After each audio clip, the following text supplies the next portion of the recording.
Things I didn't know until I started working in the ICU as a nurse, part 1.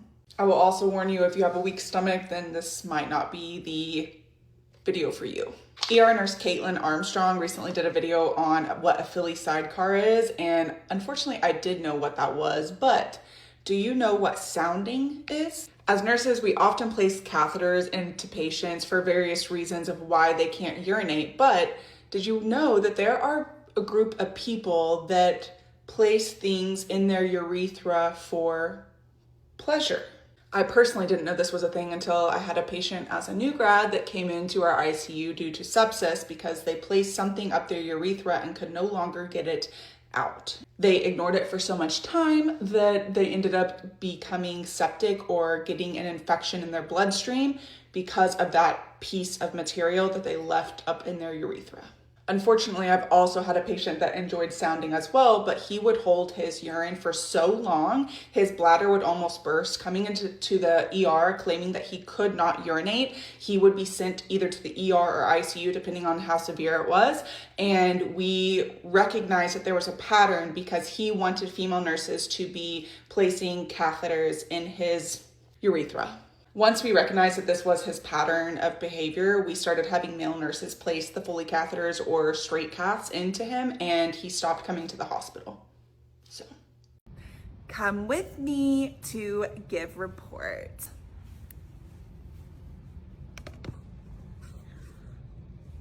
One moment, sorry, I gotta get the angle right.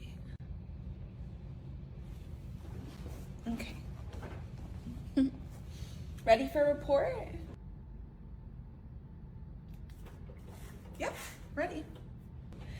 Okay, this is Papa McGee. He is an 88-year-old male, full code and allergic to strawberries, tragic, and penicillin. He was brought in by ambulance after a fall. I'm like, this is your sign to get a life alert. Am I right? His dog is actually who alerted the neighbor. I'm obsessed. Oh, and I'm getting all kinds of questions about his past medical history. He has a PMH of hypertension, falls, obviously, and COPD. Oh, and hyperlipidemia.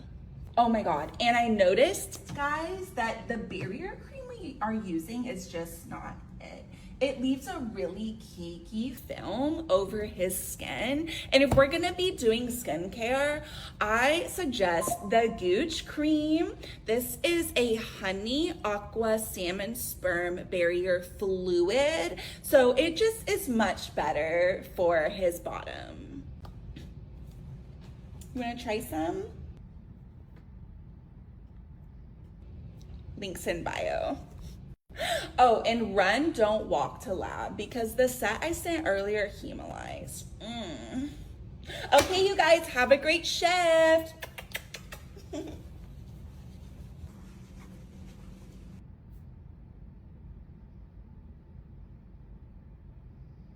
the fuck? Tea and shade to this surgeon for posting a live video of him recording his surgery on a patient while speaking to his nurse like this. When I don't give a fuck how long you've been a nurse. Your nursing is shit. You don't know when a sucker is sucking. I do. As a surgeon, I do. Goodbye. Dumbass. Let her go. Fuck her. The stupid bitch.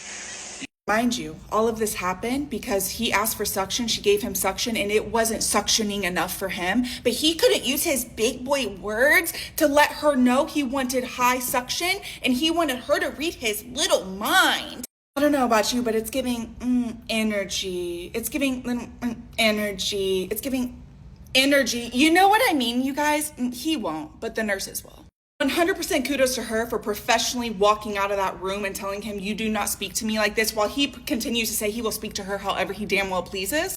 After she leaves, it sounds like someone else questions about the suction when he proceeds to say, well, he doesn't know if it's working, but she should know.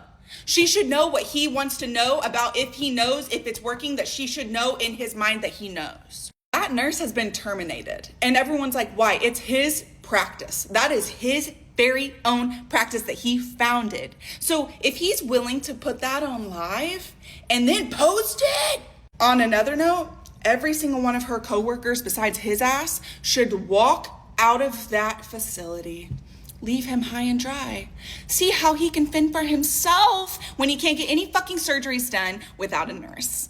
Put me in, coach. If I was standing there and heard that happen, I promise you my mouth would not have been sealed. I can't help myself when I hear shit like that. Do not speak to other people that way. Do not speak to your colleagues that way. She's not your subordinate. Get over yourself. And do not speak to women that way. Ever. Nothing changes if nothing changes. That man's facility, shit. We haven't even touched on the subject that miscommunication in healthcare is one of the leading causes of medical error. Rewind, listen to that again. This is why I say you are not dumb, you are just overwhelmed, that we will not speak to each other this way. We will be the change in our profession because eventually we won't have anyone left. And when you speak to someone the way he spoke to his nurse, you do not lead with confidence. You are not a leader. You are this. You are... Be the change. Be the change. Band together. Do not allow someone to speak to your fellow coworkers like that in any capacity. When you band together, numbers are bigger than that little tiny man. Yesterday, June 27th, around 1900, which is shift change in the ER at BUMC, Baylor, Scott and White, or Big Baylor, there was a patient attack against the sitter that was sitting for him. I don't have official information on the patient, but he was a 6 foot, 200 plus pound male attacking a 76-year-old woman. Apparently, this patient was brought in by the DART police under APOW, which is Texas's version of a 5150, a Baker Act, or a patient under an involuntary psych hold after assaulting people with bricks and claiming that he wanted to off himself. This patient was originally in a hallway bed. After becoming extremely combative, they moved him to that psych room and then assigned him the 76-year-old sitter. Allegedly, nurses were getting report when they heard screaming, crying, and yelling, ran to the scene to find the patient brutally attacking the 76-year-old sitter, hitting her around 18 times. By the time they could get him off of the sitter, she was unresponsive, face was swollen and bloody, and they had to trauma activate her. Allegedly, it took security and or police too long to get to the scene. They had already been broken up by staff members that were there, and I'm not here to blame police or security because I understand that there is a staffing shortage in all departments here. Who is to blame is Baylor. The fact that there's not one news article on this tells me that Baylor is sweeping this under the rug from the get-go. These hospitals continue getting away with these things even though they claim it's a no-tolerance workplace violence zone. That simply can't be true when you bring in a patient knowing they had just been assaulting people on the streets, and then someone decides to place a 76-year-old staff member at the bedside sitting for this patient. Who approved that?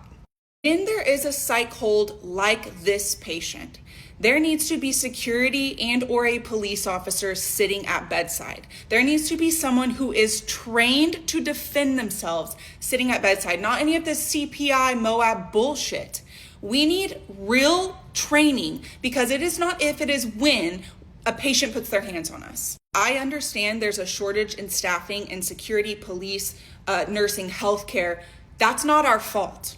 That is not our fault. There are people out there who would do the job, but they're not willing to do the job for the lack of pay, support, and resources that we are provided by these hospitals.